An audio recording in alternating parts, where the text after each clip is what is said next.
Hello, good morning. Welcome to Teeing Off with RevSportz. This is your host Ishan Shahane with me. I'm joined by Kanan, Bharat, and Sneha Sheesh Mukherjee. There's a lot of action to cover. We've got IPL, who's going to be India's next head coach, and some of the other sports as well to talk about. Kanan, let's just discuss the IPL first. This is the normal routine that we follow. So let's get started with the IPL. Obviously, Delhi Capitals has done well. They've gone on to win that game. But again, a very slim chance to make it to make them through to the playoffs. So your thoughts on that performance and what are the chances here? I think chances are low, but for me personally, the best thing to see is an old man, still slogging, still working, still getting 3 wickets. That is Ishan Sharma. I mean, when the start of the IPL, he played one match, he was out with an injury. And, two cricketers from Delhi, fast bowlers who always battled injuries. One is Ashish Nehra, and I feel distinctly he's unlucky. The Gujarat Titans coach had his ankle held up. It would have been, so many wickets in his bag. And Ishan also so many injuries and then goes on to play 100 tests. I mean, I watched him from youngster stage, and now coming back playing, it's unique. We all talk about Dhoni playing at a ripe age, but these are the personal milestones and the still delivering. Delhi is hot, really hot. There's a heat wave on to come out and fire. I think that's the personal thing. And of course, hearing Rishabh Pant after the match that to sign off, from the league stage. But now it's all permutation, combinations, and who wins, who loses, and it's subject to many conjectures. So two teams are through for sure, which is Calcutta and RCB. So Delhi is certainly not as bad as I imagined, because we've always seen like Punjab is at the bottom and Delhi at the bottom. Slight change, and I'm sure the way is up, because we cannot forget that Rishabh Pant's coming after a long layoff, and his lead will flourish. 100%, Karan. Thank you for that. Sneshish, in the pre-show, we discussed that, KL Rahul and the boys might be more motivated to perform. Unfortunately, it didn't seem like that. Again, KL Rahul has struggled this IPL. The rest of the Indian players, actually, Kunal Pandya, Ravi Bishnoi, these guys really haven't stood up. So talk about the lack of dominance by the Indian players and where do you think they faltered in the IPL for now and, the last match as well. Yeah, I think it has been a concerning thing for them throughout the season because if any team doing well in this IPL or any league, I think the core player, like the local Indian players, have to do well, especially in IPL. Because if you see the Mumbai Indians over the years or Chennai Super Kings, the Indian boys have performed, so they have managed to win the titles, not only the foreigners. So I think it has been a concerning thing for because you can see Kunal Pandya, Deepak Huda, they have failed miserably in this. Ayush Badani didn't start the season well, but in the last few matches he contributed with the bat. But if you see Deepak Huda and Kunal Pandya, they failed. Kunal Pandya hardly in one or two innings with the ball, but with the bat he didn't do anything as per my observation. But as we discussed before the match yesterday, that it was a great opportunity for KL Rahul to make a grand comeback after that whole controversy and all last week. But yeah, he must be disappointed because he failed to lead from the front with the bat, and then the team also lost. And with this loss, their chances of getting into the playoffs also are very slim now because their fortune was on their hands. Win Yeah. and get back for the playoffs directly. But now with this loss, and again, I will say after two heavy losses, it was great batting and contribution from Arshad Khan, who managed to keep the margin Yes. small for them. But otherwise, it would have been another big loss for them. So I think very slim chance for LSC. So they will be must be heartbroken, but good win for DC in front of the whole crowd. Yeah, you're right. Bharat, to finish off this IPL topic, where do you think LSG has a chance now? Do they have a chance? And, what does this mean for CSK and RCB? An opportunity is open up. RCB in particular, this is a team that has lost and not managed winning too many games in the beginning. They won 5 out of 5, so they'll be pumped up now. So talk about that whole build up. See, LSC now the net run rate is minus 0.787. I don't think they have a chance from here. I think it is basically over for them. 6 wins out of 13 minus 7.878. I think it's over for LSG. I believe other than their batting, the one problem they had was the injury to Mayank Yadav. I think that really played a part as well. If you notice a couple of matches, he almost almost single-handedly won it for them with steep bounce. Yeah, it's fine, great that you have 150 kilometers per hour pace, but his X factor was always that steep bounce. I think they really missed Mayank Yadav with their batting also not firing. It really went against them. As far as RCB is concerned, they definitely have a chance. Again, obviously, the one problem is I'm seeing as per weather report, there's going to be a lot of rain on 18th here in Bangalore. Obviously, the weather in Bangalore is extremely unpredictable. Even the best weather forecasters can go wrong. But that's one problem they have. Otherwise, the net run rate is good, reasonably good, so they can defeat Chennai Super Kings. And if they beat them by, say, for example, they score 210, then if they beat them by 30 odd runs, then I guess they will go through. So they will definitely have a chance, RCB. And it's a great turnaround. I think you have to give it to Virat Kohli and Du Plessis alongside Andy Flower, who's known as a qualification machine in world circuit. Wherever he goes, the team either wins the trophies or they qualify.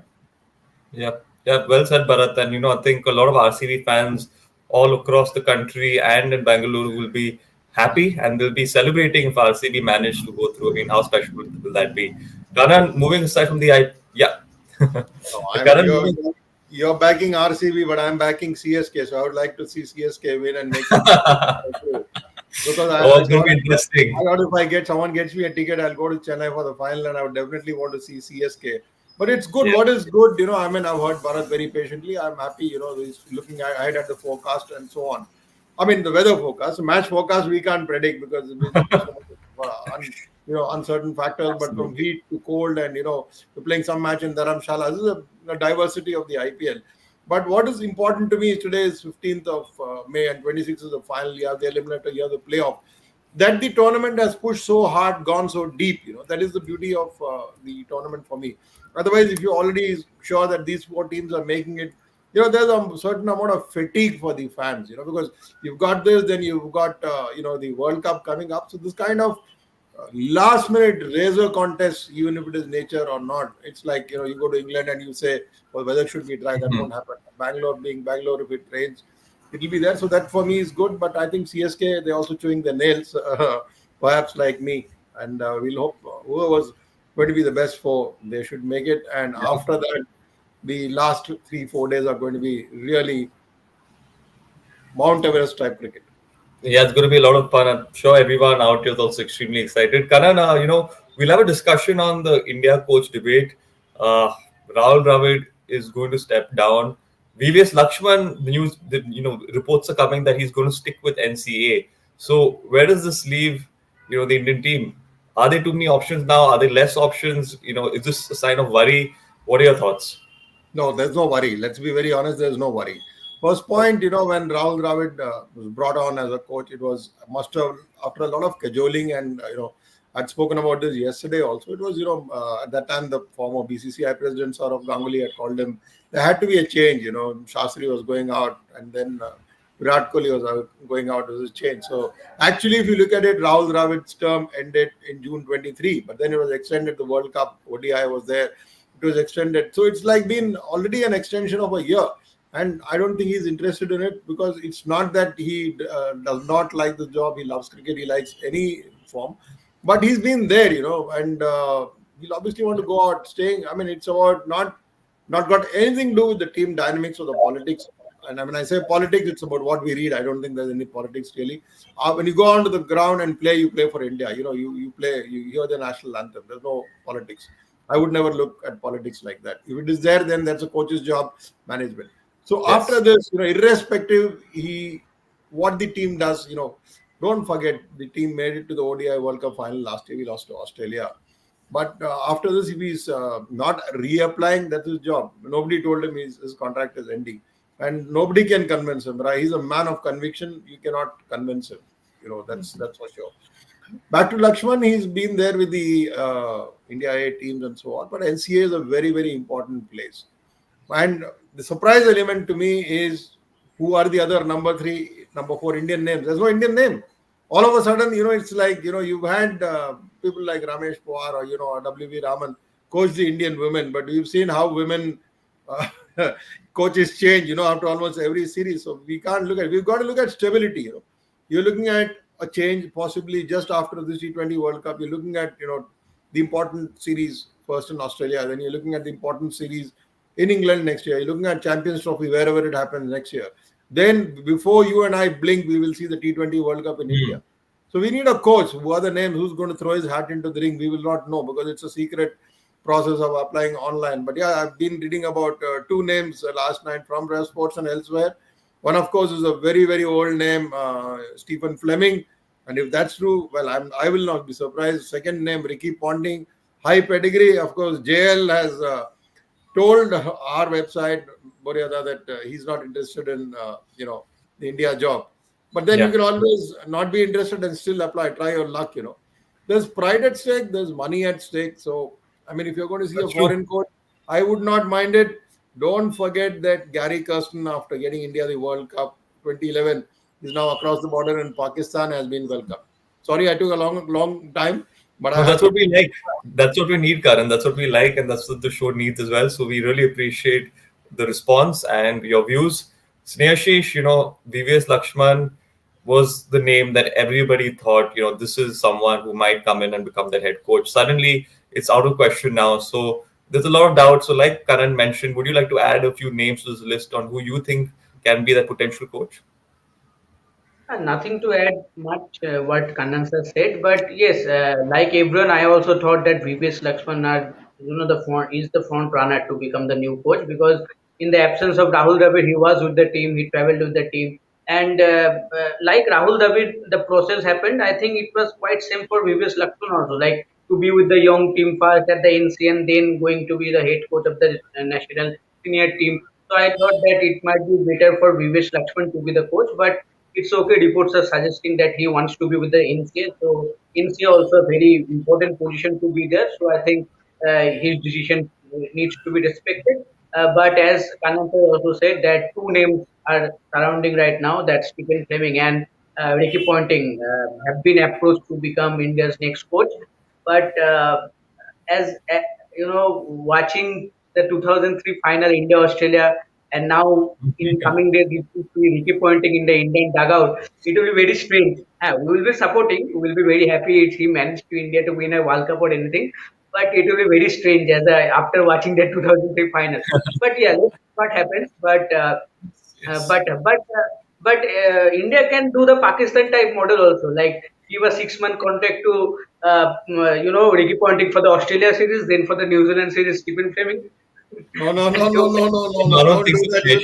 Don't do that. Looking at how the Pakistan cricket team has been playing, I don't think we should gamble with our coach. I don't think even Bharat will agree to ad hoc coach being there for one series and no. If you're going to do that, then we can open the Pandora's box. Then we can say you have split. No, but I appreciate you for thinking out loud.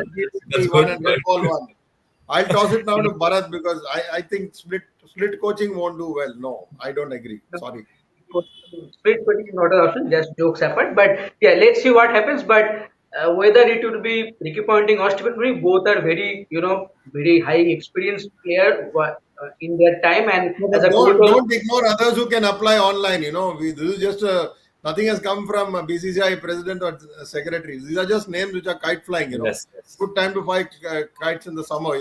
It's very hot, so that's it. Yeah. So I think I would like to hear from Bharat because he's obviously followed plenty of cricket. What are his thoughts? He's the guy in Bangalore. He's our NCA man, so he'll know better. But go for it. I think it once mentioned Andy Pla as an option. Yeah. See, first of all, I would say the main thing, if you're going to coach the Indian team, then it's about the kind of pressure the Indian players really feel. I think that is the main part of any coach who takes over next.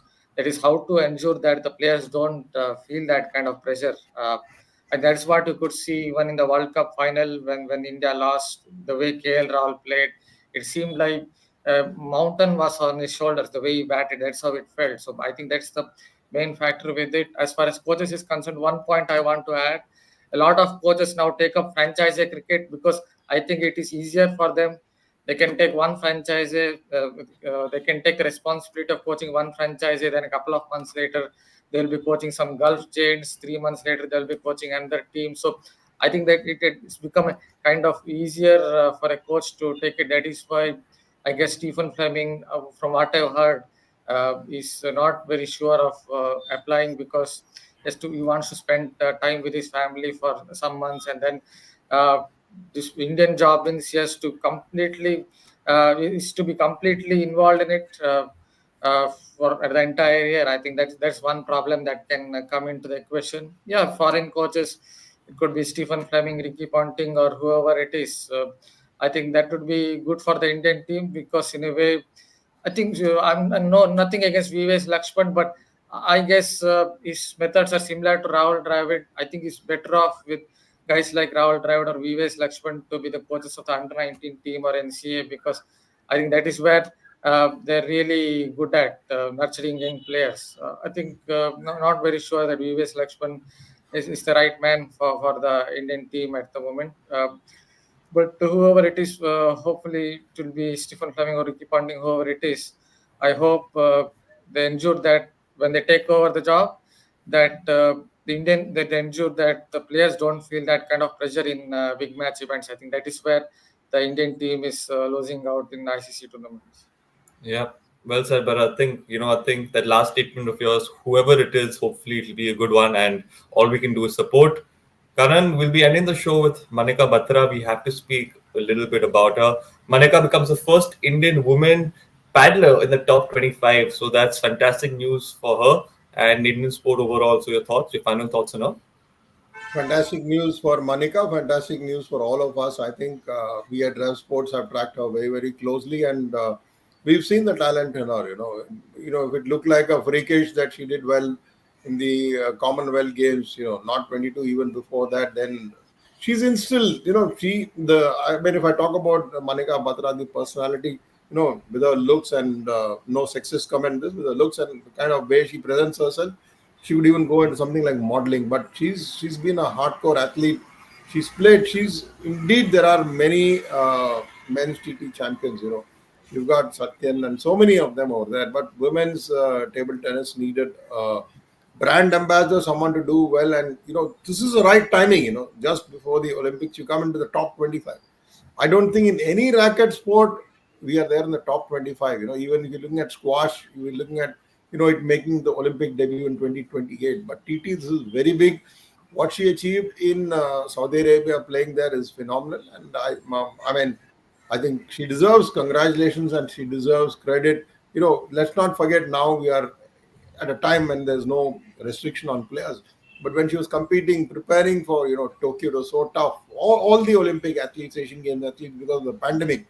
So now there's a free environment. She's able to play. She's able to give expression to herself, and I think she deserves all credit. And she's definitely there on the top 25. It's fantastic. How she's going to sustain it will be interesting. And she's not just a one-trick pony. She's proved that, and that's all I Yeah. can say. And I'm sure you're going to hear a lot about her from in the next 2 years, whether it's at the Olympic, whether it's in the Asian Games, or whether it is in a professional career. I think Manik Batra definitely is the flag bearer for table tennis. Absolutely. Wishing Manika the best of luck. That's the end of our show. Thank you to all who've joined. Thank you to my guests as well. We hope you enjoyed it. As you know, there's 11 a.m. show as well in Hindi, so make sure you tune into that. A lot of interesting discussion going to take place, so don't forget to tune into that as well. We'll see you all again tomorrow morning and have a great day ahead. Thank you.